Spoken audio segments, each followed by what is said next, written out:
नमस्कार, न्यूज़ क्रांति की ऑडियो समाचार सेवा आज क्या हुआ में सभी सुनने वालों का हार्दिक स्वागत है। एक नज़र देश दुनिया की तमाम बड़ी खबरों पर। श्रीनगर में आतंकवादी हमले में सीआरपीएफ का जवान घायल। देश भर में सीबीएसई की 10वीं और 12वीं की परीक्षाएं 4 मई से आयोजित की जाएंगी। 2 जनवरी को पूरे देश में एक साथ होगा कोरोना वैक्सीन का ड्राई रन। रिलायंस जियो ने दिया नए साल का तोहफा, 1 जनवरी से दूसरे नेटवर्क पर कॉल फ्री। तुर्की में आईएस से ताल्लुक रखने के संदेह में 29 लोग हिरासत में। और चीन में सिनोफार्म वैक्सीन के कोरोना ट्रायल के इस्तेमाल के लिए मिली मंजूरी। अब समाचार विस्तार से। कहते हैं ओल्ड इज गोल्ड कहलाता है, इसलिए तो कानपुर आज भी दुलारी ज्वेलर्स ग्रुप पर अपना भरोसा जताता है।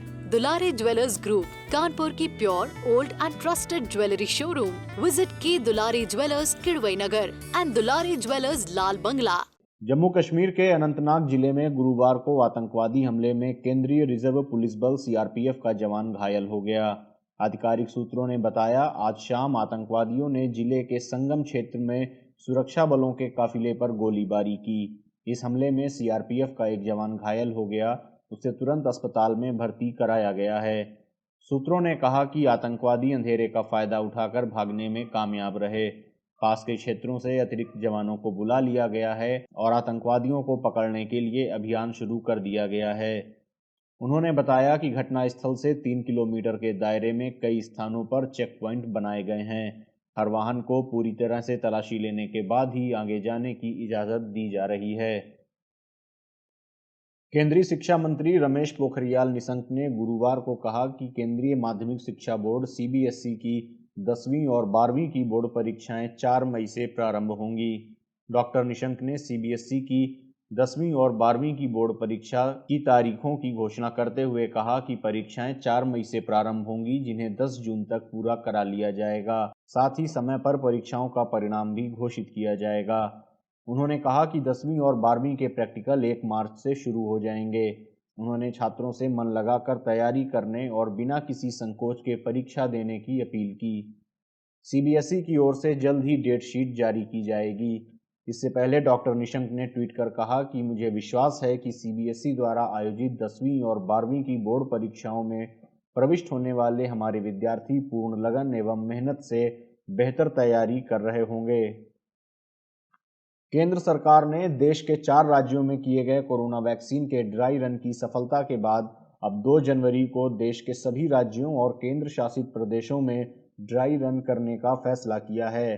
केंद्रीय स्वास्थ्य एवं परिवार कल्याण मंत्रालय ने गुरुवार को बताया कि केंद्र सरकार ने सभी राज्यों और केंद्र शासित प्रदेशों को कोरोना वैक्सीन के ड्राई रन की पूरी तैयारी करने का निर्देश दिया है। केंद्रीय स्वास्थ्य सचिव राजेश भूषण ने एक वीडियो कॉन्फ्रेंसिंग के जरिए सभी राज्यों और केंद्र शासित प्रदेशों के प्रधान सचिव स्वास्थ्य और अन्य स्वास्थ्य अधिकारियों के साथ उच्च स्तरीय बैठक की और कोरोना वैक्सीन के ड्राई रन के लिए चिन्हित सभी साइट पर की गई तैयारियों की समीक्षा की। ड्राई रन टीकाकरण से जुड़ी प्रक्रिया का पालन इस तरह किया जाता है जैसे वास्तव में टीकाकरण अभियान चलाया जा रहा हो। इससे कोरोना वैक्सीन को लेकर बनाया गया कोविन ऐप बाहरी माहौल में किस तरह काम करता है, यह भी पता चल जाएगा और टीकाकरण की पूरी योजना और योजना के कार्यान्वयन में क्या बाधाएं आती हैं, उनकी पहचान करके उनसे निपटने के तरीके भी बनाए जा सकेंगे। इससे विभिन्न स्तर पर टीकाकरण अभियान से जुड़ने वाले लोगों का भी हौसला बढ़ेगा।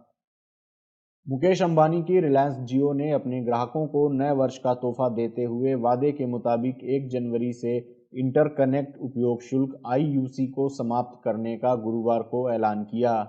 आईयूसी के तहत जियो सेवा के उपभोक्ता को उसे प्लान में मिले मिनट खत्म हो जाने पर उपभोक्ताओं को दूसरे नेटवर्क पर कॉल करने के लिए रिचार्ज करवाना पड़ता था और 6 पैसे प्रति मिनट या प्रति कॉल शुल्क देना पड़ता था, जबकि जियो के ग्राहकों को आपस में असीमित फ्री कॉल की सुविधा थी।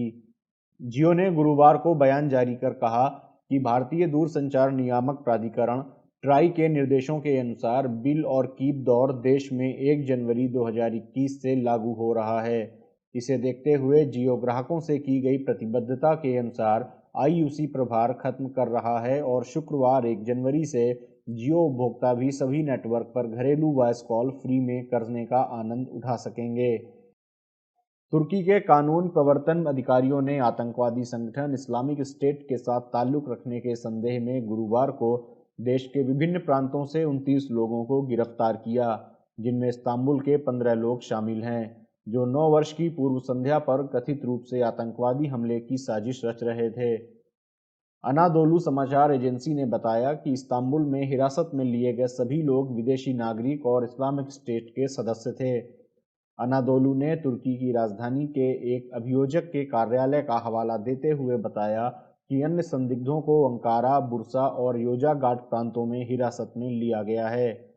गौरतलब है कि तुर्की में 2017 में 9 वर्ष की पूर्व संध्या पर इस्तांबुल के रीना नाइट क्लब में आतंकवादी हमला हुआ था। हमले में क्लब में मौजूद कई लोगों, जिनमें ज्यादातर विदेशी थे, की गोली मारकर हत्या कर दी गई थी। इस हमले की जिम्मेदारी इस्लामिक स्टेट ने ली थी। चीन के नेशनल मेडिकल प्रोडक्ट एडमिनिस्ट्रेशन ने सिनोफार्म वैक्सीन के लिए गुरुवार को मंजूरी दे दी।